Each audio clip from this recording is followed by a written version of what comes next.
Alors, maintenant, on va installer Nginx.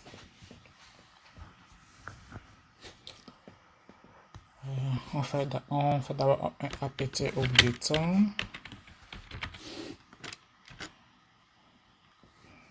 Pour mettre à jour toutes les dépendances, tout ce qui a été fait depuis lors. On patiente un peu. Ok, c'est fait. Maintenant, on va faire un apt install. Je tiens à noter que depuis un moment que je suis en mode root, en mode super user. C'est pour ça que j'ai pas besoin de mettre chaque fois sudo apt install, sudo, etc.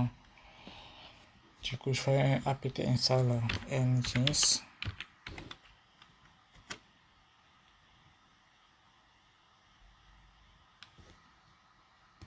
Ok. Maintenant que ça c'est fait, nous allons configurer le serveur de Nginx.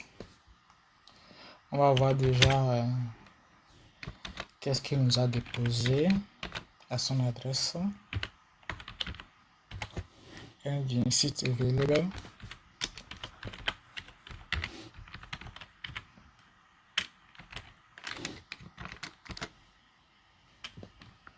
Can I access to Nginx site available? Alors, il manque un S. Sites. Voilà. J'ai bien le default qui est là. Moi, je vais créer mon fichier à moi que moi je vais envoyer. Du coup, je fais un echo.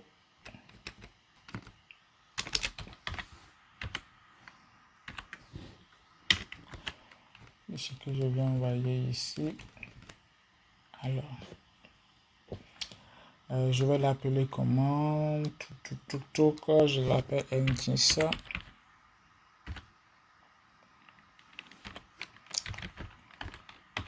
Class API. Ouais, je peux l'appeler comme ça. Du coup, je vais le modifier avec un nano.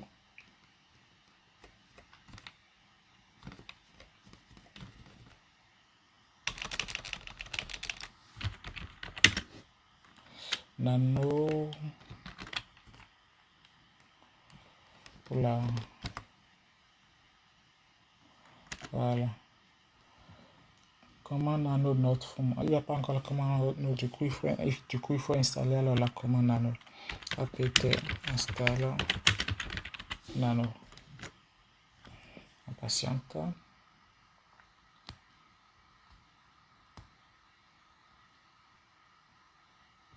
Ok, maintenant on pourra l'utiliser nano de ce fichier. Voilà, il est vide, c'est bien ça. Donc maintenant on va éditer notre fichier. On va créer un serveur pour Nginx. On déclare un serveur.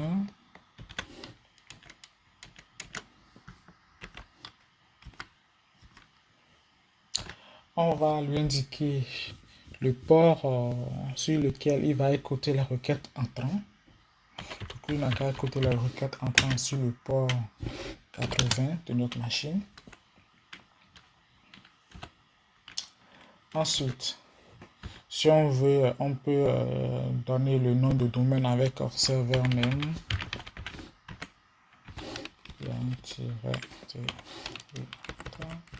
Serveur name et puis nom du serveur, quoi. Nom de domaine, pardon. Nom de domaine que vous avez donné. Voilà, .com. Comme moi, j'ai pas fait ça, je le mets en commentaire.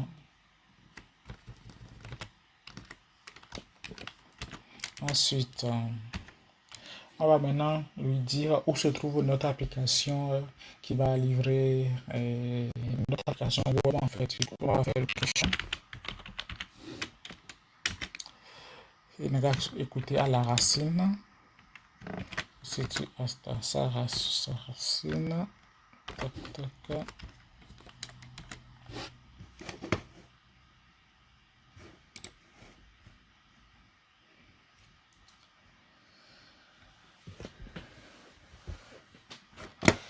Alors, Du coup, on fait le location. Du coup, on dit à Ngist de gérer les requêtes qui arrivent sur la racine de notre serveur. Puis, on va définir le prosy pass.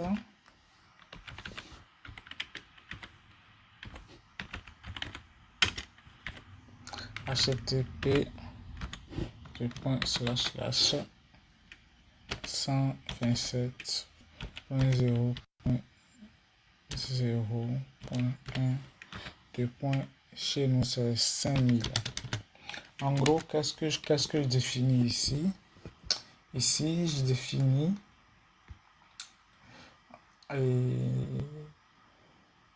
en fait, ici, je dis à Ngist en fait de rediriger les requêtes reçues vers l'application web qui écoute sur le port, qui écoute sur l'adresse 127, etc. et sur le port 5000. Donc, quand Ngist va écouter sur son adresse IP les requêtes qui entrent, lorsqu'il va écouter sur son adresse IP les requêtes qui entrent sur le port 80, c'est pas là, c'est sur le port 80, les requêtes qui entrent sur le port 80, lui va maintenant rediriger ces informations vers l'application qui est livrée à cette adresse. Et on se rappelle bien que les 5000 qu'est-ce qui livre sur le port 5000, c'est notre unicorn.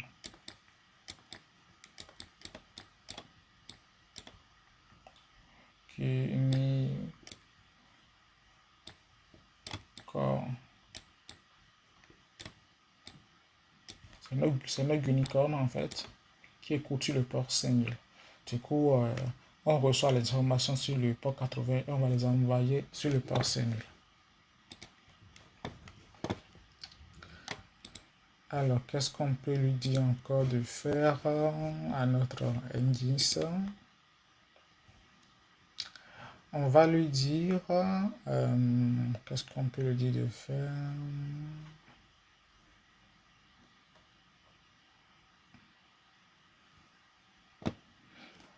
On va quand même lui mettre un post header. Ouais.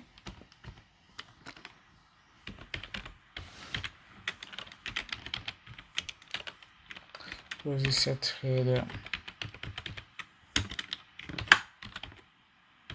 Hoster, on n'a qu'à prendre la variable d'environnement qui s'appelle hoster. Nous font point virgule en haut ici. Voilà. Ok, on avance.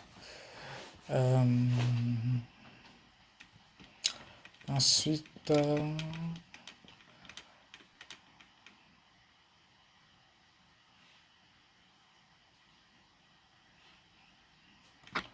on va passer l'adresse IP réelle de l'utilisateur à l'application en arrière-plan. En vrai, ça, j'en ai pas vraiment besoin dans ce cas-ci, mais quand on doit livrer des applications en mode production, c'est quand même utile d'avoir ce genre d'informations. Du coup, en mode test, j'en ai pas besoin, en vrai, mais dans une production, c'est intéressant d'avoir, pour ne pas dire qu'il faut le mettre. Récupérer en fait les informations de ceux qui ont envoyé des requêtes sur l'application, que ce soit leur adresse IP, les requêtes qu'ils ont mis, leur historique de requêtes. Du coup, je récupère d'abord leur adresse IP.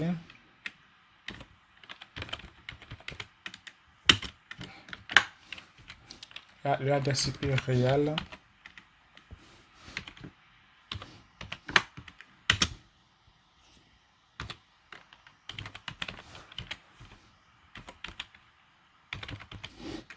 Voilà.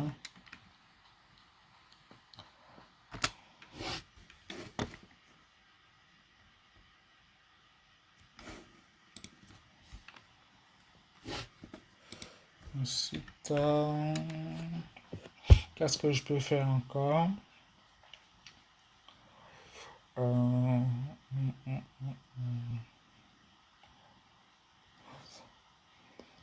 Je peux aussi décider de conserver la liste de tous les adresses IP par qu'elle traverse la requête. Ouais, je vais le conserver aussi.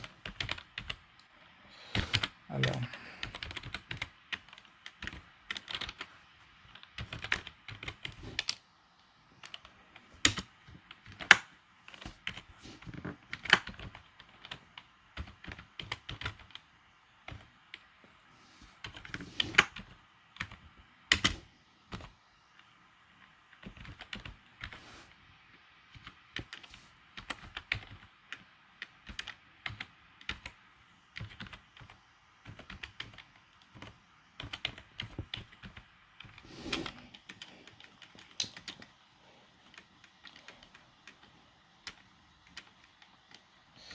voilà. Ah, non, j'ai oublié un truc ici, c'est dollar et non pas ça, c'est dollar, voilà. Ensuite, qu'est-ce que je peux faire encore? Je peux aussi vérifier si la requête est effectuée via un HTTP ou un HTTPS.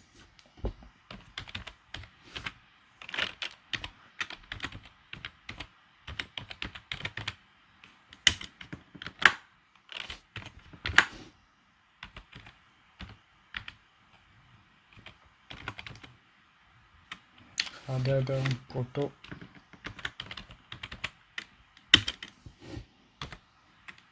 On récupère la variable chaîne.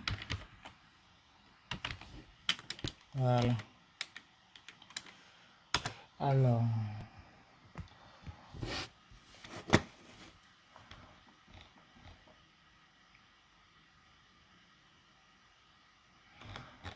qu'est-ce qu'on peut ajouter encore? C'est suffisant. Ouais, c'est suffisant, je crois. Ouais, je m'arrête à ça. C'est largement suffisant pour un peu de test qu'on veut faire. C'est ça, c'est suffisant. Alors, tac, tac. Ok. Ok. Ok, maintenant que, un instant, accolade. Ah, j'ai fait mis ceci 2 fois, c'est pas bon.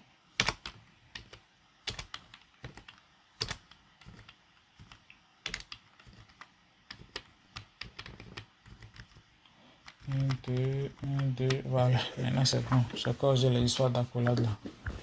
Maintenant que ça c'est fait, je vais le sauvegarder. Quand on est dans la pour sauvegarder, on fait CTRL-X. Puis on fait Y pour dire yes. Et on valide. Je vérifie si mes modifications ont été prises en compte avec Nano encore. Et je vois bien que là, oui, c'est bon, mes modifications ont bien été prises en compte. Donc je sors de là. Donc maintenant que ceci a été configuré, on va maintenant l'envoyer vers les sites available.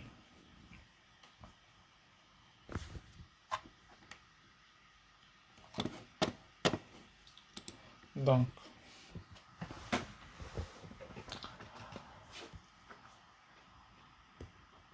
on va déjà vérifier qu'est-ce qu'on a dans nos sites enable déjà pouvant. ls de etc /ngisa site enable enabled ed. Les SAS on a default à l'intérieur. Ok. Du coup, maintenant, on va envoyer le fichier qu'on vient de créer. On va faire un lien vers là-bas avec ln-s.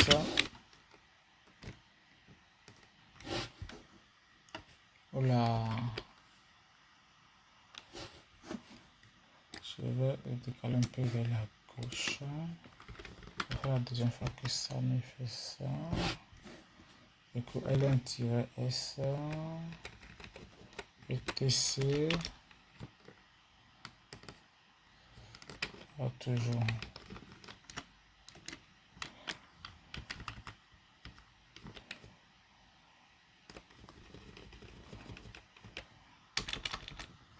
ln-s, voilà.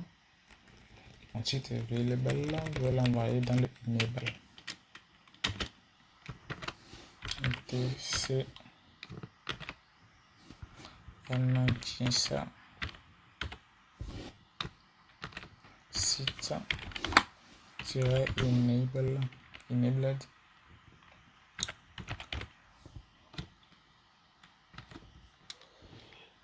Et je valide. Et je vérifie s'il est bien dans le enable. Oui, il est bien là-bas. Maintenant que ça c'est fait, je vais redémarrer le service ngis systemctl restart ngis. Dit quoi? Système.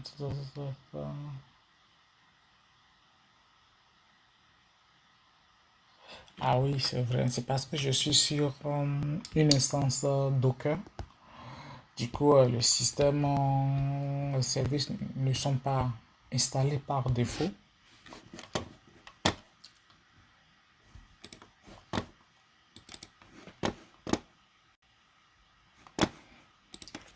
Alors, on fait un ngis service reload.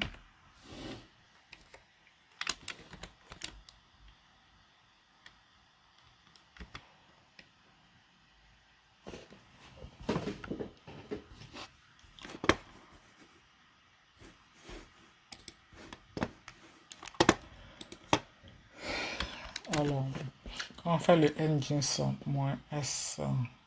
mon service reload, il nous dit qu'il y a une erreur quelque part à la ligne 12 de notre API. Du coup, on va débugger ça. Alors, on va accéder à notre... L'erreur est dans enable, alors que enable, c'est un lien du available. Du coup, on part déjà voir dans le available.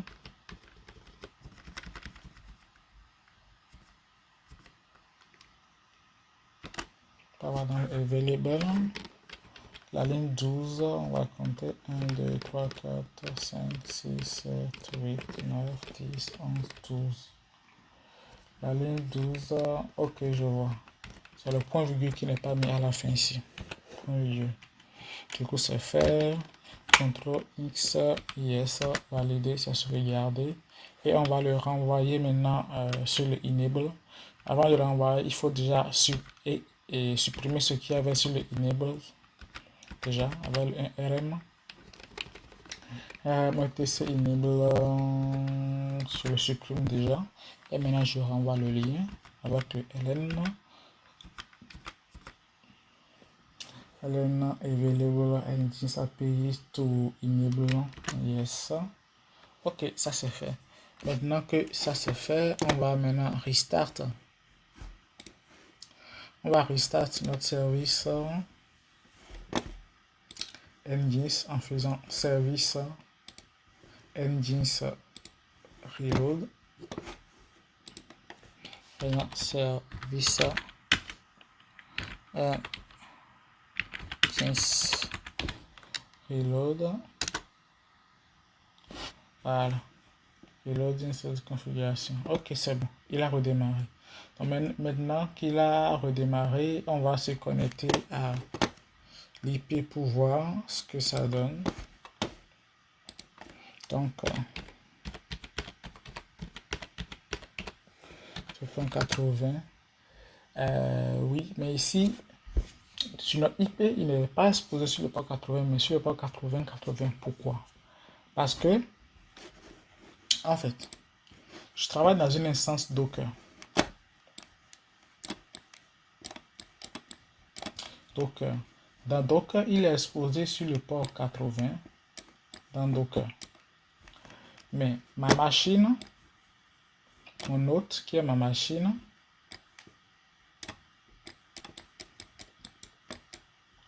Ma machine, c'est elle qui est sur l'IP 1.18. Donc, j'ai exposé ce port vers le port 80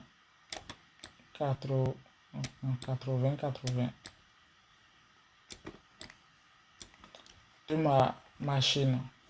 Ce qui fait que lorsque je mets l'adresse 192.168.1.18, pour pouvoir accéder à ce qui sort sur le port 80 de mon Docker, je dois afficher le port sur lequel je l'envoie sur ma machine physique qui est le 8080.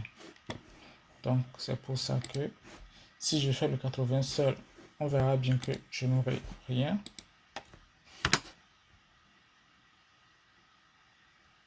Voilà, rien. Maintenant, si je fais le 8080, je lance. Voilà, j'ai mon NGIS qui est là. Mais pour l'instant, on n'a pas notre application parce qu'on n'a pas lancé le Unicron derrière. Il faut se rappeler que le NGIS, je reviens là. Je viens là pour mieux expliquer. Il faut se rappeler que le NGIS écoute sur le port 5000 de son Docker, alors qu'on a notre Unicorn qui doit nous livrer l'application sur le port 5000. Donc, pour que on puisse avoir les informations sur notre port 80 de NGIS, il faut déjà que Unicorn nous livre l'application sur le port 5000. Donc, on va le faire dans une autre ligne de commande ici en faisant Unicorn Worker Binder et on livre sur le port 5000. Voilà, maintenant que ça c'est fait, on revient sur notre même site ici, 8080, on réactualise. Et voilà, on voit bien que on a accès à notre application sur le port 8080 de notre machine haute. Donc voilà. Alors, est-ce qu'il y a encore quelque chose à faire ou on peut s'arrêter là pour NGIS? Je crois qu'on peut s'arrêter là. Voilà. On se retrouve dans la vidéo suivante pour continuer.